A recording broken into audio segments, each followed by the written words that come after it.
In a move that has drawn sharp criticism from the international community, Israel has banned the United Nations Relief and Works Agency for Palestine Refugees, or UNRWA, from operating within its borders and the Palestinian territories. This decision escalates the Israeli-Palestinian conflict, impacting millions of Palestinian refugees. The ban dismantles a critical lifeline for these refugees who rely on UNRWA for essential services, worsening an already dire humanitarian situation. Israel cites concerns over UNRWA's alleged bias and claims the agency perpetuates the refugee crisis. They accuse UNRWA of employing individuals affiliated with Hamas. UNRWA denies these allegations, maintaining its neutrality and commitment to humanitarian needs.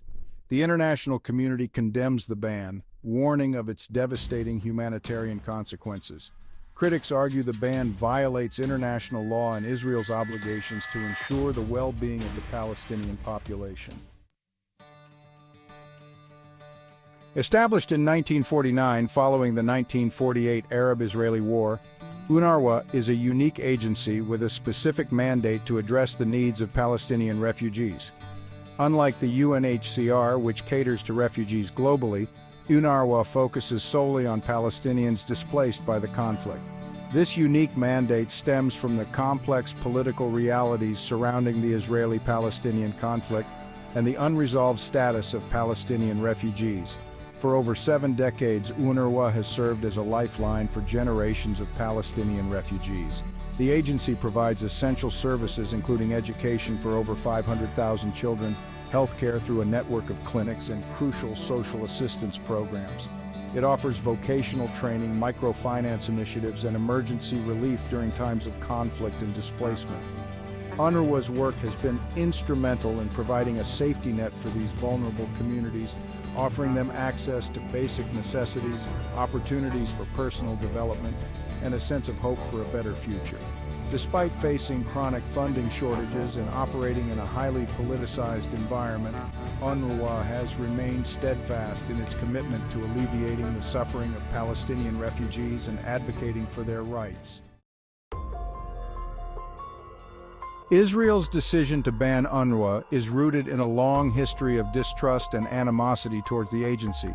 Israel accuses UNRWA of bias against it, pointing to resolutions critical of its policies towards Palestinians and the agency's alleged ties to Hamas.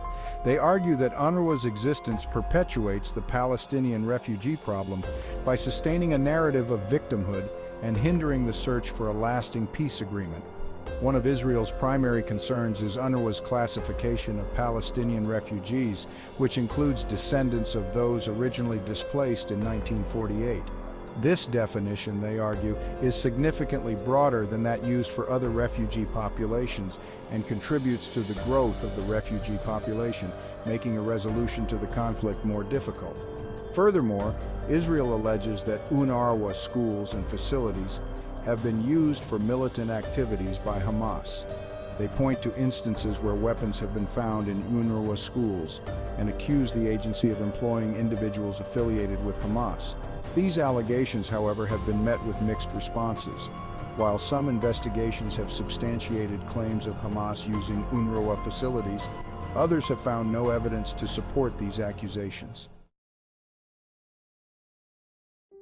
The immediate impact of Israel's ban on UNRWA is being felt most acutely by the Palestinian refugees who rely on the agency for their survival. The ban has resulted in the closure of schools, health clinics, and distribution centers, leaving vulnerable populations without access to essential services. The disruption in education is particularly alarming. Hundreds of thousands of Palestinian children who rely on UNRWA schools for their education are now facing an uncertain future. The closure of these schools not only disrupts their learning but also denies them a safe space, exacerbating the psychological toll of living in a protracted conflict zone.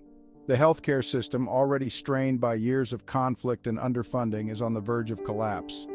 The closure of UNRWA clinics has left many without access to basic healthcare, putting their lives at risk. Pregnant women, infants, and those with chronic illnesses are among the most vulnerable. The ban also exacerbates the already dire economic situation in the occupied territories.